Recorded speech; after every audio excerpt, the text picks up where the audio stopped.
खुदा का कलाम हमें दूसरों से मिलने से मना नहीं करता।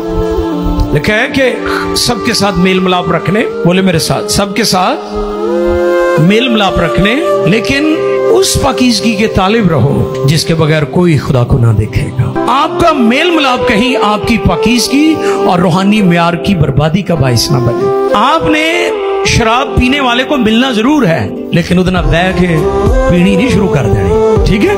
आपने जो दुनिया के गुनहगार हैं, जो बागी हैं, सरकश हैं, नाफरमान हैं, नापाकी की जिंदगी बसर करते हैं, आपने